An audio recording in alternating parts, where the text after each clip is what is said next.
Katt Williams just shook up the entire internet after exposing disturbing new details, claiming that Beyonce actually helped Jay-Z get away with allegedly unaliving DMX.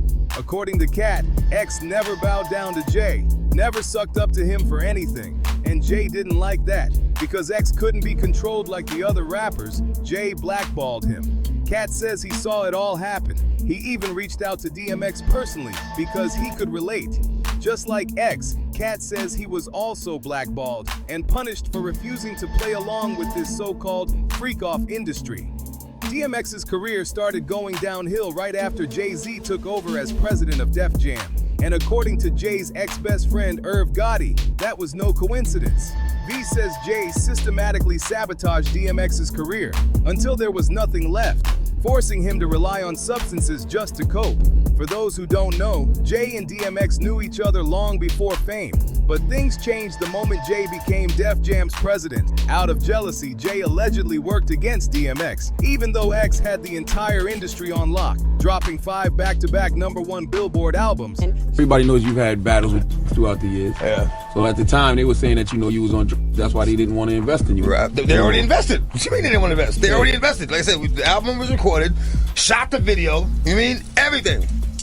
That was just some bullshit. You know what that was. Do you ever feel Let's like get people, rid of the competition? Do you ever feel like people at the label didn't do enough for you when they could tell that you really needed help? Or do you think that you were too far gone? No, I was never too far gone. They just, all I needed was just do me like you do everybody else. Don't sit there and speculate about this and think about this and assume this. Just do me like you do everybody else, and it's gonna be all right, man. But that never happened. So I think with DMX too, you never, Def Jam, I feel, never put a lot into DMX. It was always the groundwork with DMX. DMX himself even spoke out in a radio interview, accusing Jay-Z of using his power at Def Jam to sabotage his career. What happened was, I had the crazy track record at Def Jam, everything was good. I go to do the 6th album. Jay-Z became president. Yeah. When he first got the job, he hit me with the call like, yo, dog, DMX is running the building like, yo, you good. Finish the album, shoot the video. What happened? Let's go on vacation and, we don't know. What you mean you don't know? How do you listen to a whole album, pick a single, shoot a video, then don't know? Okay, I see what's really good. You're trying to eliminate the competition. Because at first you retire, then get me off the label, now you're back rapping again. Okay. It's all good. It's all good. And remember how I said earlier that Jay's ex-best friend Gotti also spoke out? Well, according to V, Jay was jealous of DMX and even ruined a joint album that he, Ja Rule, and X were working on. V claims Jay did this simply because he was upset that X bodied him on every single track. I ever had, I was like, we gotta sign DMX, and they laughed at me. I remember when I left the office, Tina Davis said, she knew what I wanted to sign DMX. She said, DMX don't sell, your ass is fired. Jay and Dame did not believe in DMX. Jay would be like, you think he's better than me? And I'd be like, he's nice just like you. I said, if you look in the hood, there's less of like you and more like him. Yeah, but he don't want to live that. He's depressing, Gotti. And I said, I don't give a. So Jay used to watch me grind with X, and he was off with the Hitman. And then something strange happened when I made Get At Me Dog. Jay's cold treatment of X set the tone for their messy relationship moving forward. Even though they worked together on a few tracks afterward, word is, they were still clashing behind the scenes until the day X died. Irv has also revealed that collaborative album featuring X, Jay, and Ja Rule, but it never came out because Jay was reportedly salty about X outshining him. X was with it, Ja was with it. Jay wasn't with it. I tried 2 times to make that album happen. X was with it, Ja was with it. Why you think Jay didn't want to be? This is just my opinion. Just my opinion. I don't think Jay wanted to get in that room with X and Ja. It was not. One more than the other, or both? No, both. Jay is a very smart person. He's gonna do an album with R. Kelly. R. Kelly worships Jay-Z. Worships him. And Kanye West. Kanye West worships Jay-Z. And Jay Electronica. They all worshipped him. X and Ja don't worship Jay-Z. You're my man, but when that beat comes on, you're not above me getting at you. And that's what I do not feel Jay wanted to deal with. He didn't want to deal with.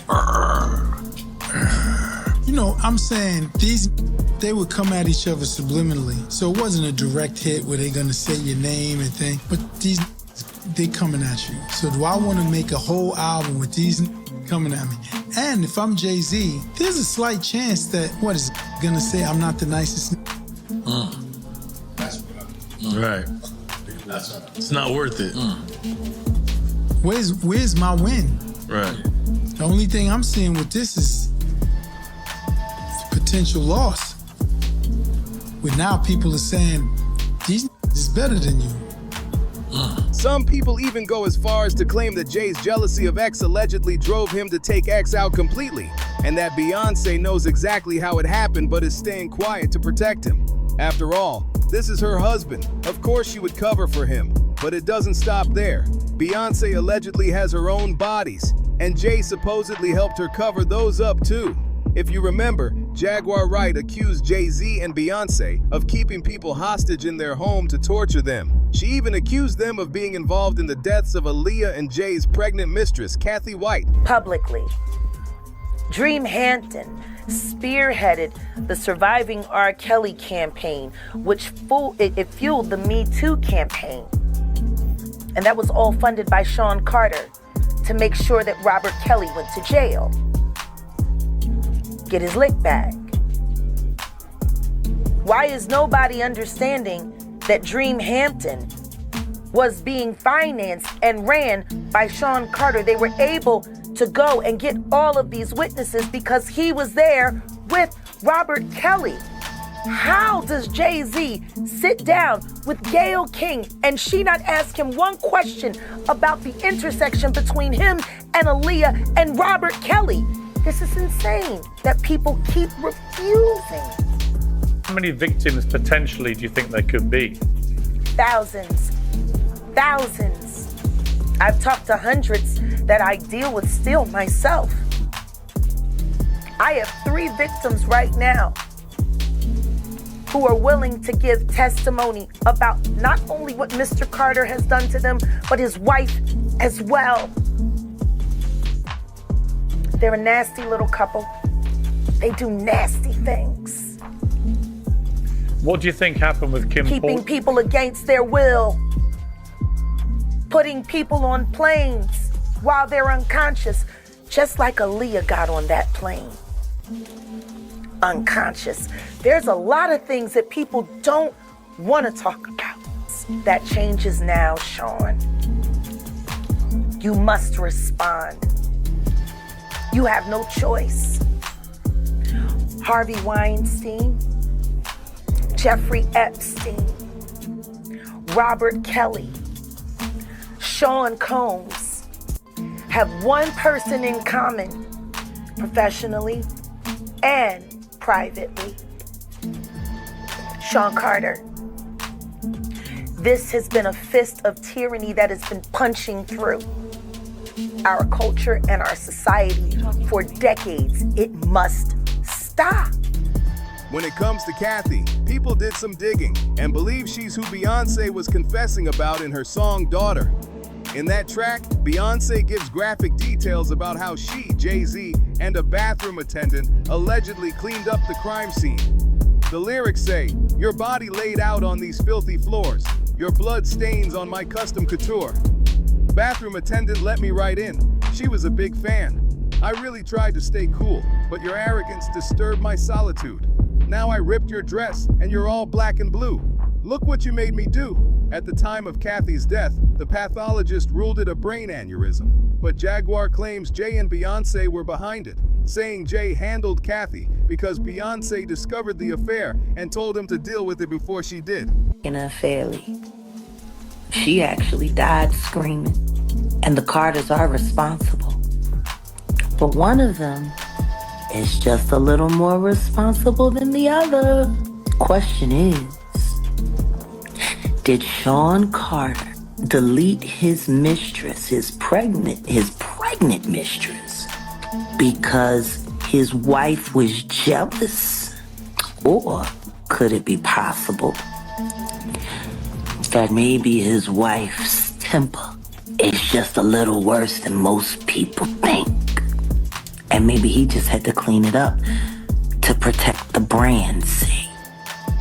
I mean, I'm just speculate. Now circling back to DMX, the pressure on Jay got so bad, he eventually had to address it. He claimed that despite the tension, there was still love between him and DMX. But if you listen closely to DMX's own words, it didn't sound like there was love at all.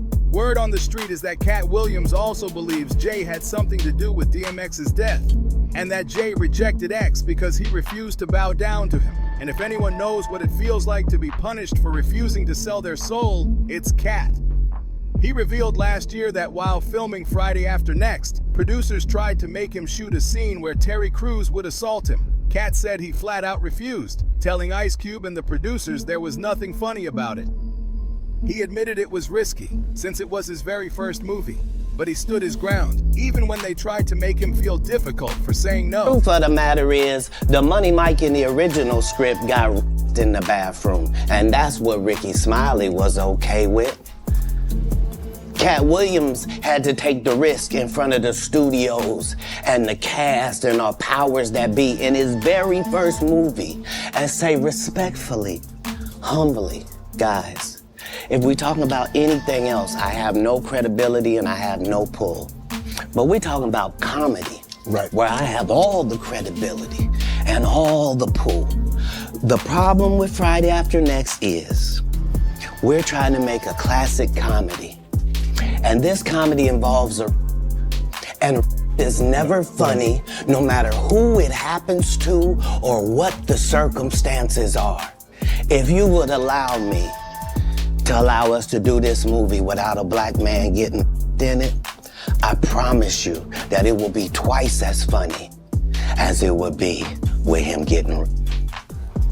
So considering that's the real story, why would you bring up that story? 35 members of the cast and crew have never brought up that Ricky Smiley was gonna play Money Mike. No one ever saw me put on a Santa Claus suit. We got a wardrobe department. They made a Santa Claus suit for me. Why that wasn't in the bloopers? All of these big deviants is all catching hell in 2024. It's up for all of them. It don't matter if you Diddy or whoever you is. Takes any of them, all lies will be exposed. That's all. And anyone who takes that the wrong way, know why they take it the wrong way. People want to know, well, why did he get blackballed? Yeah, because in 30 years I've done nothing but collect information, knowledge, and your secrets. So if you and a man was in a corner doing something you wasn't supposed to be doing, you will tell it. No, somebody come to tell me. Okay. I gather that, I value that, I'll pay for that. Come, tell me. I know so many things I shouldn't know, and they all know it. They all know it. Why? Because they canceled me for talking about Harvey Weinstein before the thing came out, but he offered to suck my in front of all my people at my agency.